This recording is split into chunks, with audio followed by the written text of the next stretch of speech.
अस्सलामु अलैकुम वरहमतुल्लाहि वबरकातुहु नहमदुहु व नुसल्ली अला रसूलिहिल करीम अम्मा बाद। কুরবানী দাতাসকলৰ কাৰণে যিসকল ব্যক্তিয়ে কুৰবানী দিব তেওঁলোকৰ কাৰণে এটা মাসআলা ক'ব ওলাইছো আজি। মাসআলাটো হ'ল কিছুমান ব্যক্তিয়ে কয় যে জিলহজ মাহৰ জুন ওলোৱাৰ পৰা কুৰবানী আগলৈকে দাড়ি চুলি কাটা নখ কাটা আদি এইবোৰ কৰিব নাপায়, কাটিব নাপায়। আসলতে এইটো হাদিস শৰীফত আহিছে জিলহজ মাহৰ জুন ওলোৱাৰ পৰা কুৰবানী আগলৈকে যিসকল ব্যক্তিৰ ওপৰত কুৰবানী ৱাজিব হয়, যিসকলে কুৰবানী কৰিব তেওঁলোকৰ কাৰণে চুলি কাটা নখ কাটা আদি নকটাটো মুস্তাহাব হয়। তেওঁলোকে চুলি আৰু নখ আদি নকটাটোহে মুস্তাহাব। এইটো কোনো ৱাজিব বা ফৰজ নহয় যে চুলি কাটিলে বা নখ কাটিলে গুনাহ হ'ব, তেনেকুৱা কোনো কথা নহয়। এইটো এটা মুস্তাহাব আমল হয়। নকটাটো ভাল, যদি কোনোবাই কাটে তাত কোনো আপত্তি নাই, কোনো গুনাহ নহয়। কিন্তু এইটো সেইজন ব্যক্তিৰ কাৰণেহে যিজনে কুৰবানী কৰিব, যিজনৰ ওপৰত কুৰবানী ৱাজিব হয়। এইটো জৰুৰী নহয় যে চুলি কাটিবই নোৱাৰিব, নখ কাটিবই নোৱাৰিব। এইটো এটা মুস্তাহাব আমল হয়।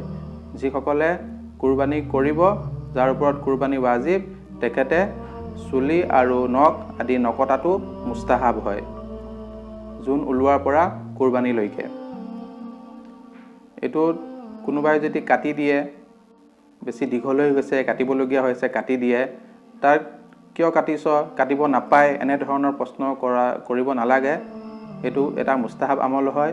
এইটো কাটিলেও কোনো ডাঙৰ গুনাহ নহয়।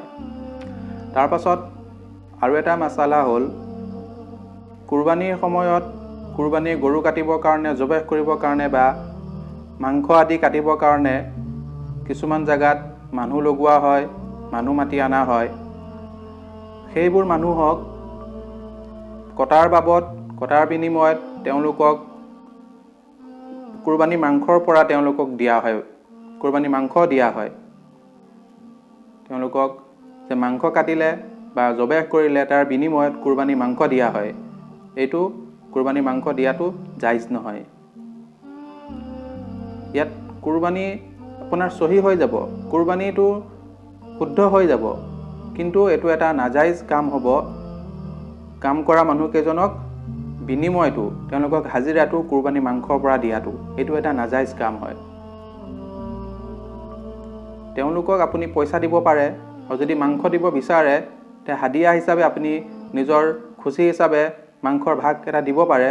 কিন্তু তেওঁলোকে যে কাম কৰিছে, সেই কাম কৰা বিনিময়ত আপুনি পইচা নিদি কুৰবানী মাংসৰ পৰা যদি এটা ভাগ দিয়ে, এইটো নাজায়েজ হ'ব কুৰবানী মাংসৰ পৰা দিয়াটো।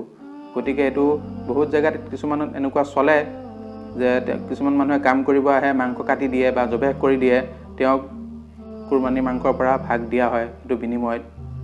সেইটো কৰিব নালাগে। তেওঁলোকক এক্সট্ৰাকৈ আপুনি পইচা দি দিব কাম কৰা বাবদ, আৰু যদি মাংস নিব বিচাৰে কাম কৰা বাবদ নহয়, এনেই আপুনি মাংস দিব পাৰিব। এইটো মনত ৰাখিব, সেইটো এটা নাজায়েজ কাম হয়। কুরবানী নহয়, কুরবানীটো হৈ যাব, কিন্তু এই কামটোহে নাজায়েজ কাম হ'ব। গতিকে এইটো আমি খেয়াল ৰাখিব লাগে। আল্লাহ তাআলা আমাক সকলোকে বুজা তৌফিক দান কৰক। ওয়া মা আলাইনা ইল্লাল বালাগ। আসসালামু আলাইকুম ওয়া ৰাহমাতুল্লাহি ওয়া বাৰাকাতুহু।